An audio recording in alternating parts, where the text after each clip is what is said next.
சர்வதேச அளவில் தங்கம் விலை கடந்த ஒரு வாரமாக சிறு ஏற்ற இறக்க நிலையில் பயணித்து வருகிறது. இன்று சென்னையில் ஆபரண தங்கத்தின் விலை சவரனுக்கு 1360 ரூபாய் உயர்ந்து 1,15,360 ரூபாய்க்கு விற்பனையாகிறது. 1 கிராம் தங்கம் 170 ரூபாய் உயர்ந்து 14,420 ரூபாயாக உள்ளது. வெள்ளி விலை கிலோவுக்கு 5,000 ரூபாய் உயர்ந்து 2,85,000 ரூபாயாகவும், கிராம் 5 ரூபாய் உயர்ந்து 285 ரூபாயாகவும் உள்ளது. அமெரிக்காவுடனான வர்த்தக ஒப்பந்தம் மூலம் $30 டிரில்லியன் சந்தை இந்தியாவுக்கு திறக்கப்படுகிறது என மத்திய வர்த்தகத்துறை அமைச்சர் பியூஷ் கோயல் தெரிவித்துள்ளார். இடைக்கால வர்த்தக ஒப்பந்தம் குறித்த கூட்டறிக்கையை இந்தியாவும் அமெரிக்காவும் இணைந்து வெளியிட்டிருக்கும் நிலையில் அமைச்சர் இதனை கூறியுள்ளார். அரிசி, சோளம் போன்ற வேளாண் விளைபொருட்களை அமெரிக்காவிலிருந்து இறக்குமதி செய்ய சலுகைகள் வழங்கப்படவில்லை என்றும், இதன் மூலம் இந்திய விவசாயிகள் பாதுகாக்கப்படுவர் என்றும் அமைச்சர் குறிப்பிட்டார். அதிலும் குறிப்பாக பொறியியல் சாதனங்கள், மருந்துகள், வைரங்கள், அரிய வகை கற்கள், விமான உதிரி பாகங்கள் வரியே இன்றி இறக்குமதி செய்ய அமெரிக்கா இணங்கியுள்ளதாகவும் பியூஷ் கோயல் தெரிவித்தார். இடைக்கால வர்த்தக ஒப்பந்தம் குறித்து இந்தியா, அமெரிக்கா வெளியிட்டிருக்கும் கூட்டறிக்கையில் முக்கிய விவரங்கள் இடம்பெறவில்லை என காங்கிரஸ் கட்சி விமர்சித்துள்ளது. இதுகுறித்து எக்ஸ் தளத்தில் பதிவிட்டிருக்கும் காங்கிரஸ் பொதுச் செயலாளர் ஜெய்ராம் ரமேஷ், ஐடி சேவைகள் ஏற்றுமதி குறித்து நிச்சயமற்ற நிலையே உள்ளதாக கூறியுள்ளார். அமெரிக்க விவசாயிகளுக்கு உதவும் வகையில் பல பொருட்களுக்கு இந்தியா வரியை குறைத்துள்ளதாக தெரிவித்தார். இதன் மூலம் அமெரிக்கா இந்தியாவுக்கு விற்கும் பொருட்கள் 3 மடங்கு உயரும் என்றும், அதே நேரம் இந்திய பொருட்களுக்கு அமெரிக்கா முன்பை விட அதிக வரி விதித்துள்ளது என்றும் அவர் கூறியுள்ளார். ரஷ்யாவிடமிருந்து எண்ணெய் வாங்கியதற்காக இந்தியா மீது விதிக்கப்பட்ட 25% கூடுதல் வரி ரத்து செய்யப்படுவதாக அமெரிக்க அதிபர் டிரம்ப் அறிவித்துள்ளார். இதுகுறித்து அவர் வெளியிட்டிருக்கும் உத்தரவில், ரஷ்ய எண்ணெயை நேரடியாகவோ அல்லது மறைமுகமாகவோ இறக்குமதி செய்வதை நிறுத்த இந்தியா உறுதியளித்துள்ளது. மேலும் அமெரிக்காவிடமிருந்து எரிசக்தி பொருட்களை வாங்கவும் அடுத்த 10 ஆண்டுகளுக்கு பாதுகாப்பு ஒத்துழைப்பை விரிவுபடுத்தவும் இந்தியா ஒப்புக்கொண்டுள்ளது எனவும் டிரம்ப் குறிப்பிட்டார்.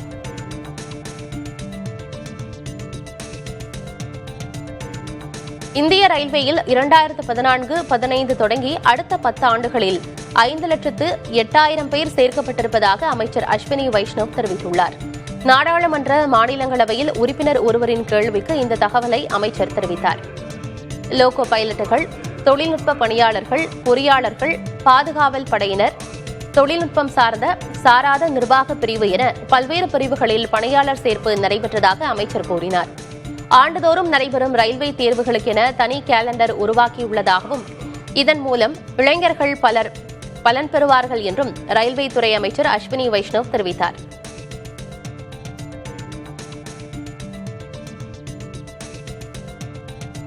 ஓலா, ஊபர் போன்ற செயலி அடிப்படையிலான வாடகை கார் சேவை வழங்குபவர்கள் மற்றும் ஆட்டோ ஓட்டுநர்கள் இன்று நாடு தழுவிய வேலை நிறுத்தத்தில் ஈடுபட்டுள்ளனர். பைக் டாக்ஸிகளுக்கு தடை கோரியும் நியாயமான கட்டண கொள்கையை வெளியிடக் கோரியும் இப்போராட்டம் நடைபெறுகிறது.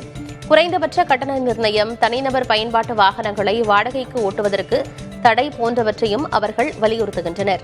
மும்பை, ஹைதராபாத் உள்ளிட்ட நகரங்களில் இந்த வேலை நிறுத்தம் நடைபெற்று வருகிறது.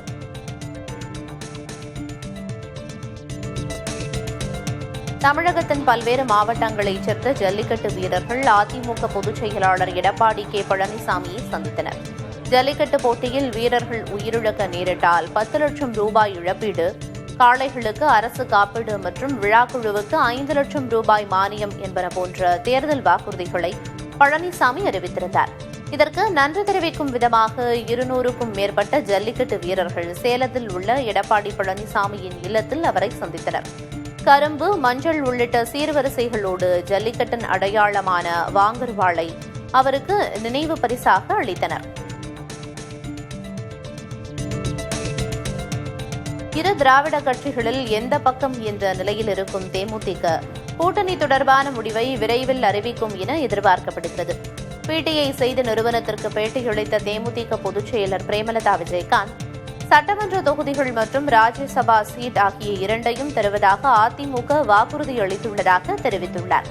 திமுக, அதிமுக ஆகிய இரண்டுமே தோழமை கட்சி என கூறியுள்ள பிரேமலதா விஜயகாந்த், கூட்டணி குறித்த இறுதி முடிவை விரைவில் அறிவிக்க உள்ளதாக தெரிவித்தார்.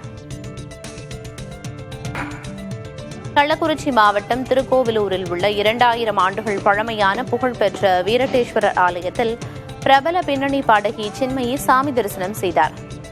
அஷ்ட வீரட்டானங்களில் 2ஆம் தலமாக போற்றப்படும் இந்த ஆலயத்தில் அங்கிருந்த அம்மனை ஊஞ்சலில் தாலாட்டி அவர் மனமுருகி பாடல் பாடி வழிபாடு நடத்தியது அங்கிருந்த பக்தர்களை நிகழ்ச்சியில் ஆழ்த்தியது.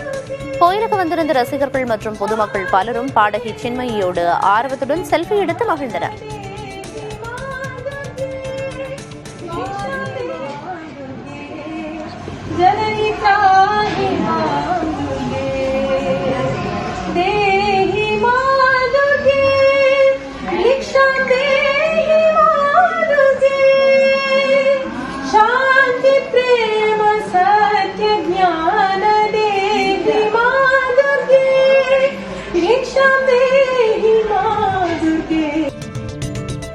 மாம்பழம் சின்னம் தங்களுக்குத்தான் சொந்தம் என்று பாமக நிறுவனர் ராமதாஸ் கூறியுள்ளார்.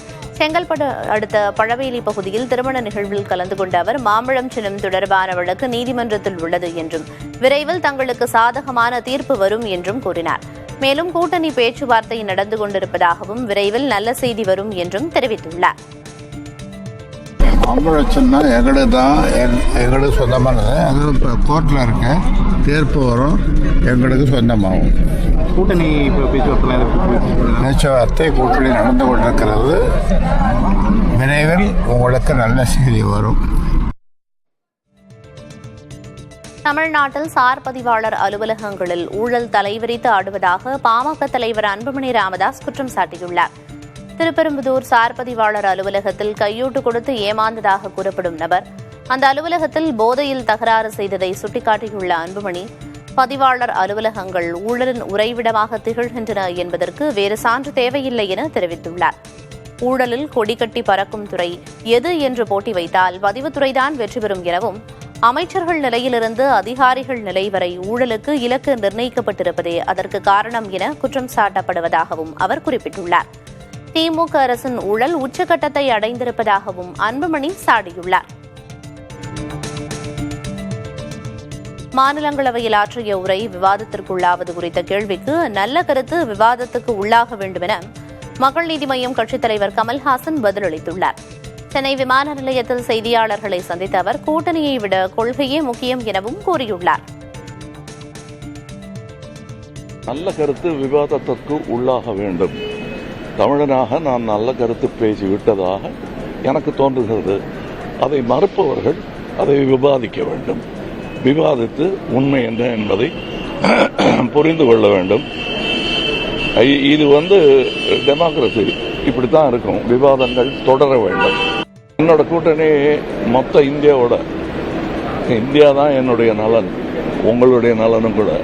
கூட்டணி எல்லாம் 5 வருஷத்துக்கு ஒரு வாட்டி பண்றது இல்லையா? ஐடியாலஜி தான் முக்கியம். அதை நோக்கி தான் நான் அதெல்லாம் உங்ககிட்ட சொல்ல முடியுமா? மயிலாடுதுறை மாவட்டம் சீர்காழியில் அமைந்துள்ள சட்டைநாதர் கோயிலில் அதிமுக முன்னாள் அமைச்சர்கள் வைகை செல்வன், ராஜேந்திர பாலாஜி ஆகியோர் நள்ளிரவு வழிபாட்டில் பங்கேற்றனர். சட்டைநாதர் கோயிலில் வெள்ளிக்கிழமை தோறும் நள்ளிரவு வரை வழிபாடு நடைபெறும். நள்ளிரவு வழிபாட்டில் கலந்து கொள்வது எதிரிகள் தொல்லை மற்றும் சட்ட ரீதியான பிரச்சினைகளிலிருந்து விடுபட உதவும் என்பது ஐதீகம். அதன்படி அதிமுக முன்னாள் அமைச்சர்கள் இருவரும் பலிபீட அபிஷேகத்தை தரிசித்து பின்னர் உமா மகேஸ்வரர் மற்றும் சட்டைநாதர் சன்னதிகளில் மனமுருகி பிரார்த்தனை செய்தனர்.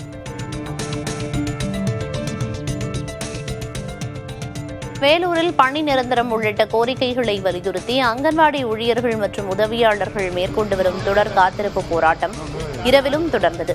திமுகவின் தேர்தல் வாக்குறுதிகளை நிறைவேற்ற வலியுறுத்தி நடைபெற்று வரும் போராட்டத்தின் போது பெண் ஊழியர் ஒருவரின் பையில் இருந்த பெட்ரோல் கேனை பெண் காவலர் பறிமுதல் செய்தார். தனது இருசக்கர வாகனத்திற்காகவே பெட்ரோல் வாங்கி வரப்பட்டதாக பெண் ஊழியர் அளித்த விளக்கத்தை ஏற்று பெட்ரோல் கேன் திரும்ப ஒப்படைக்கப்பட்டது.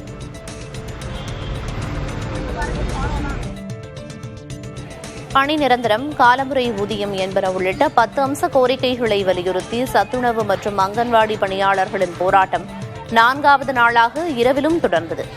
மதுரையில் ஆட்சியர் அலுவலகம் முன்பு குவிந்த 300க்கும் மேற்பட்ட ஊழியர்கள் திமுகவின் தேர்தல் வாக்குறுதி நிறைவேற்றப்படாததை கண்டித்து கும்மியடித்தும் ஒப்பாரி வைத்தும் தங்களது எதிர்ப்பை பதிவு செய்தனர். இதேபோல் கோவையில் வட்டாட்சியர் அலுவலகம் முன்பு திரண்ட பணியாளர்கள் இருட்டில் தங்கள் செல்போன் டார்ச் லைட்டுகளை ஒளிரச் செய்து முழக்கங்களை எழுப்பி கவனம் ஈர்த்தனர்.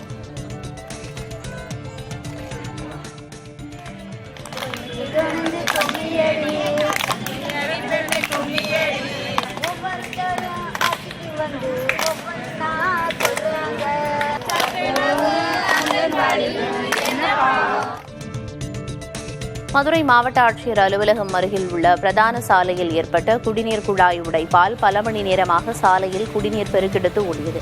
சுமார் 4 அடி உயரத்திற்கு குடிநீர் பீச்சி அடித்த நிலையில் அருகில் உள்ள குடியிருப்புகளில் குடிநீர் விநியோகமும் பாதிக்கப்படும் சூழல் உருவானது. புகாரின் பேரில் வந்த மாநகராட்சி அதிகாரிகள் குழாய் உடைப்பை சரி செய்யும் பணியை மேற்கொண்டனர். அவ்வப்போது ஏற்படும் குழாய் உடைப்புகளுக்கு நிரந்தர தீர்வு காண வேண்டும் என பொதுமக்கள் கோரிக்கை விடுத்துள்ளனர். தென்காசி மாவட்டம் சங்கரன்கோவிலில் உள்ள சங்கரநாராயண சுவாமி கோயிலில் தை மாத கடைசி வெள்ளிக்கிழமையை முன்னிட்டு தெப்பத்திருவிழா நடைபெற்றது. முன்னதாக சுவாமி மற்றும் அம்பாள் வெள்ளி சப்பரத்தில் எழுந்தருளி மண்டபத்திற்கு வருகை தந்த நிலையில் அவர்களுக்கு சிறப்பு அபிஷேக ஆராதனைகள் நடைபெற்றன.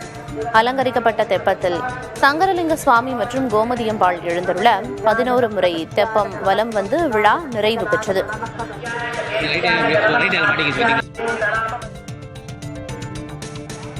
கள்ளக்குறிச்சி மாவட்டம் சங்கராபுரம் அருகே தமிழகத்தின் மிக உயரமான ஆறுமுக பெருமான் சிலைக்கு குடமுழுக்கு விழா சிறப்பாக நடைபெற்றது.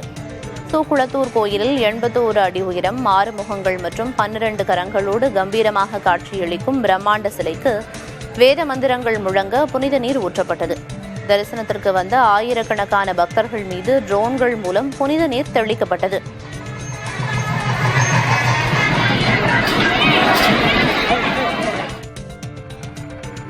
வேதாரண்யம் அருகே 500 ஆண்டுகள் பழமையான கோடியக்காடு மகான் அவுலியாக்கனி தர்காவில் சந்தனக்கூடு விழா சிறப்பாக நடைபெற்றது. மின் விளக்குகளால் அலங்கரிக்கப்பட்ட சந்தனக்கூடு ஊர்வலம் வான வேடிக்கைகள் முழங்க முக்கிய வீதிகள் வழியாக வந்து தர்காவை அடைந்தது.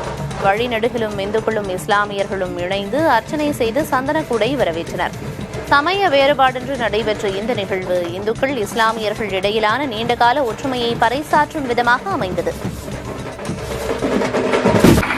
தங்க மோசடி வழக்கில் தொடர்புடைய தந்திரி கண்டரரு ராஜீவரு சபரிமலை தலைமை தந்திரியாக தொடரலாமா என்பது குறித்து திருவிதாங்கூர் தேவஸ்வம் போர்டு முடிவெடுக்க உள்ளது.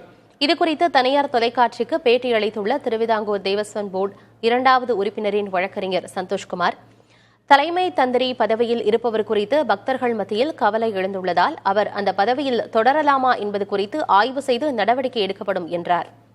முடிவெடுக்கும் முன்பு கேரள உயர்நீதிமன்றத்தின் கருத்தும் கவனத்தில் கொள்ளப்படும் என்றும் சுட்டிக்காட்டினார். தேவஸ்வம் போர்டுக்கு எப்போதுமே பக்தர்கள் நலனே முக்கியம் என்றும் குறிப்பிட்டார். சபரிமலை தங்க மோசடி வழக்கில் கண்டரரு ராஜீவரு 16வது குற்றவாளியாக சேர்க்கப்பட்டுள்ளார்.